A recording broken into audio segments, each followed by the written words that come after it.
We will turn now to looking at the agreement itself, which was signed by President Trump and by the president of Iran earlier in the week. The agreement follows concerns that continued fighting would undermine the peace deal. And we've heard some of the effects of continued fighting there in testimony from those in Lebanon. We will hear from those in Israel in the next hour.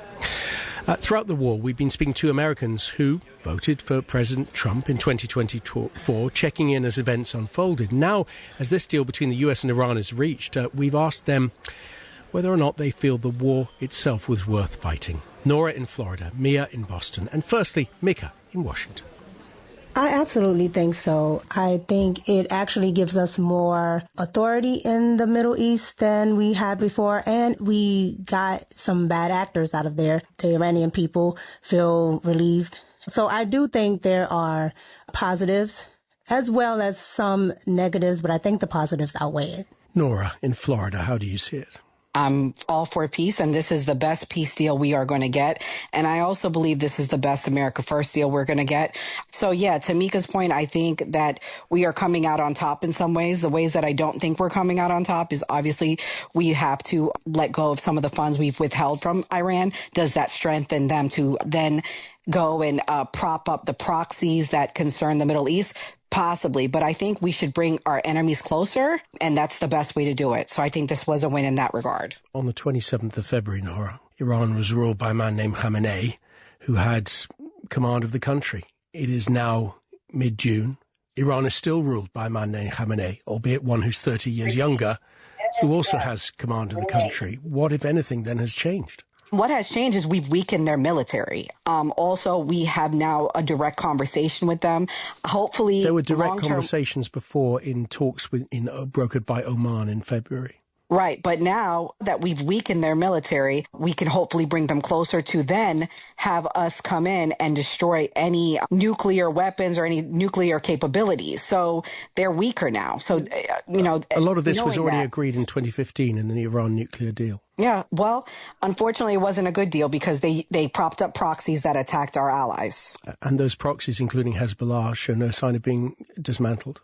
We say that today, but bringing them in closer, maybe we are inching towards that by having direct communication. I hear what you're saying about the direct communication, but they were still propping up proxies. So, what we were doing before wasn't working because the proxies then went and caused October 7th.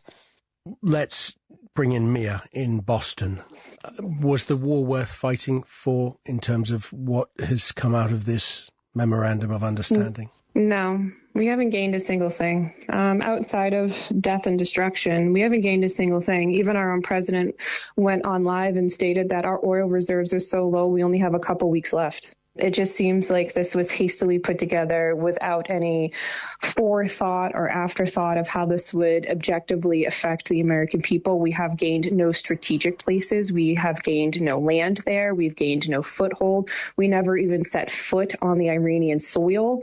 And now, before the start of the war, the Strait of Hormuz was free to traverse. Now we are looking at potentially having a toll to which the United States would not decide the toll. It would be Oman and Iran. So, I mean, we did eliminate some individuals within the Iranian government, which hopefully that will help the Iranian people on a day-to-day basis.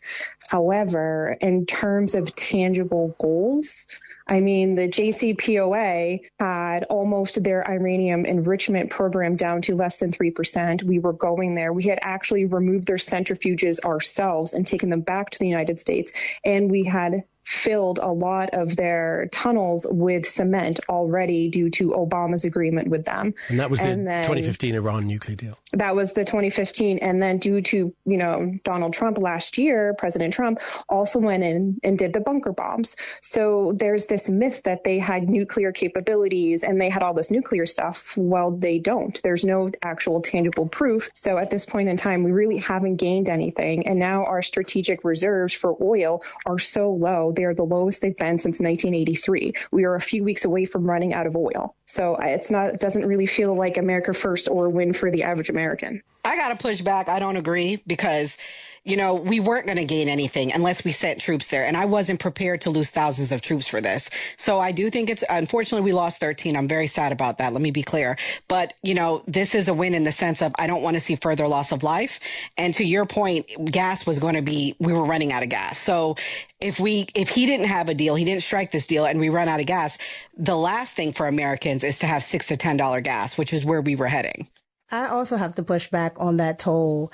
That's one of the things in the agreement. There will be no toll that Iran gets to charge. So that's one of the things. In the 60 days of the interim agreement, there is no toll.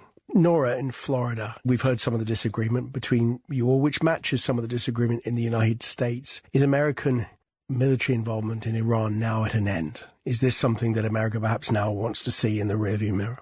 Yes, I'm optimistic that it will be, but until we remove our troops from the Middle East, it's always a possibility, unfortunately. Meeyah in Boston? I agree with Nora. The best possible scenario is zero loss of life and for the United States military service members to come back home. That is the best case scenario.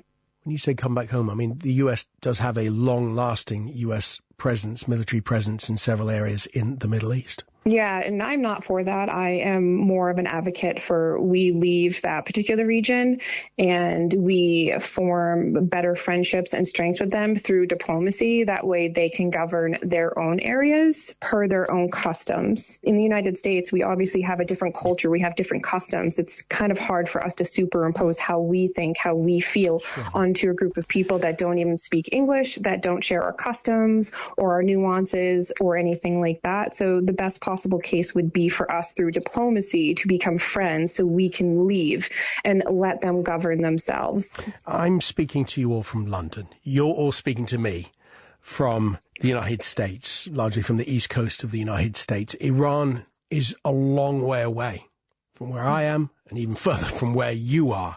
Meeyah, how has the war in the Middle East, in Iran, affected you personally when you go about your life in Washington, D.C.? Outside of, I would say, of course, the gas costs, and it goes from state to state. But as far as here where I am in Maryland, that's about the only thing that I can say has affected me personally. Outside of that, that's why I'm in full support of it, because I understand that we as Americans, we have our own sources. So we don't rely on that export. So I don't foresee us having an issue with high gas prices for a long time. So I'm willing to take the short-term pain for a long-term gain.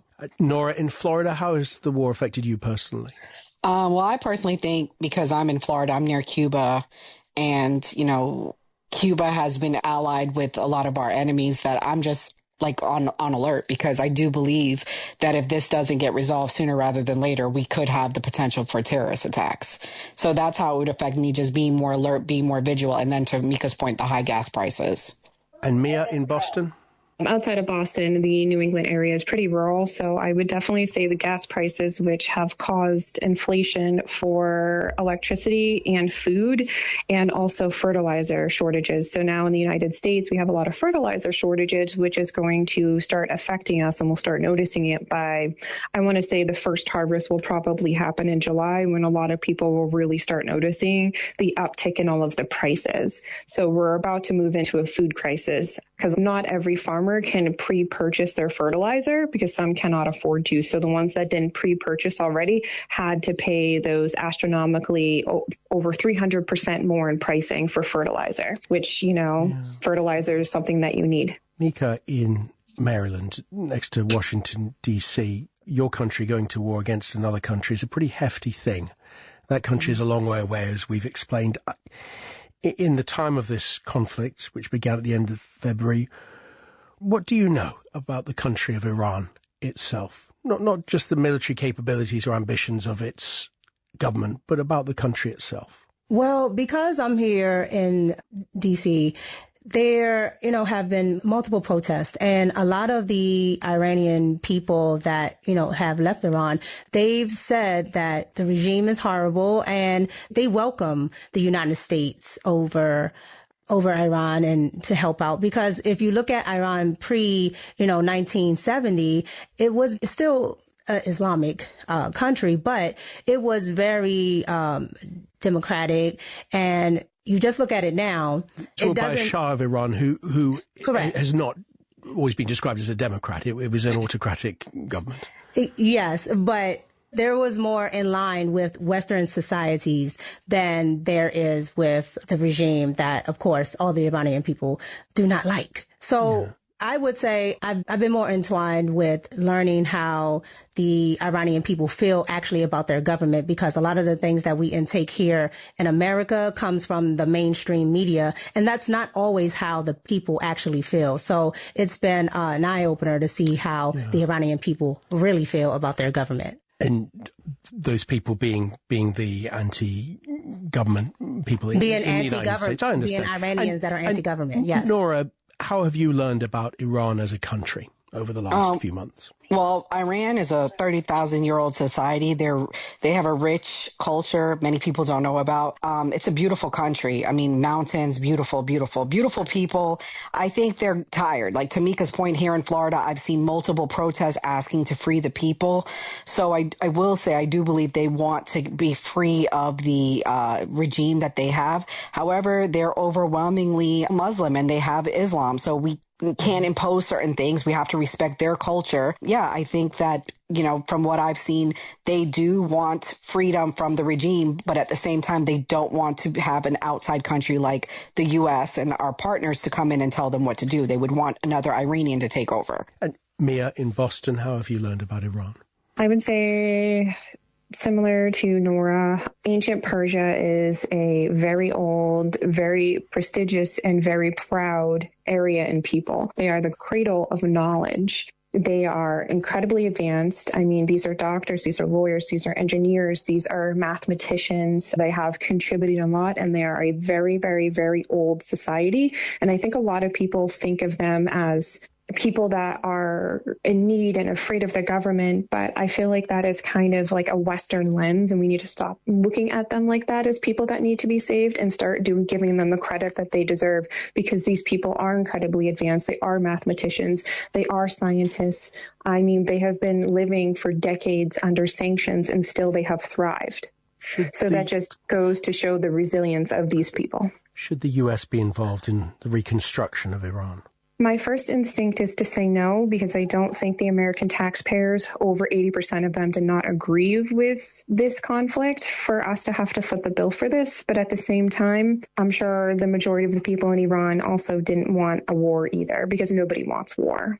And they didn't strike us. It's not like they did an event and then we responded like a 9/11. They didn't do anything. We struck them first. The president admitted we preemptively struck them. So, I mean, I'm torn. I don't think we should use taxpayer funds. But at the same time, we did preemptively strike them. So it leaves me at a 50-50. So this is Mika. If I can just push back for a second, the Iranian people absolutely wanted a lot of what we're doing over there, including a lot of the bombing, because the people were not able to fight back against that regime. I've heard that multiple times here from people from Iran, people that actually go out here on the streets and go up to the Capitol to talk to lawmakers about what's happening in Iran. And they absolutely were in agreement to what the United States was doing. So I know here in our media in the United States, it's always seen, especially with Donald Trump, it's always seen as bad, bad, bad. But let's be clear, the people have tried over and over to rise up against that regime, and they've been, murdered. They've been, the reporters, jailed. So a lot of things have been happening over there. And with the United States' help, it has been shining a light on that regime, and a lot of the people in the area, a lot of the other states like the UAE, they've all actually been coming together with the United States saying that this has to change. Yeah, this is Nora. Can I just add one thing too? None of our tax-paying dollars, from my understanding, is going towards funding it. What it is, it's a reconstruction and development fund, and half of which aren't even American companies, $150 billion of which will be from the UAE, the Gulf Arab partners, Asia, South America, and Africa. So I just want to be clear, it's not U.S. tax-paying dollars from my understanding. It's through business infrastructure. We're grateful to all three of our guests in the United States, Nora in Florida, Meeyah in Boston, and Meekah in Washington. And we've been hearing regularly from them since February about their views on the war, about the effect on petrol prices, and about their support or otherwise of President Trump. Our correspondents around the world and in the Middle East are continuing to give their updates on the front between Israel and Hezbollah and on the wider memorandum of understanding between the United States and Iran. Tom Bateman was for many years one of our correspondents in Jerusalem who's travelled extensively and reported extensively from that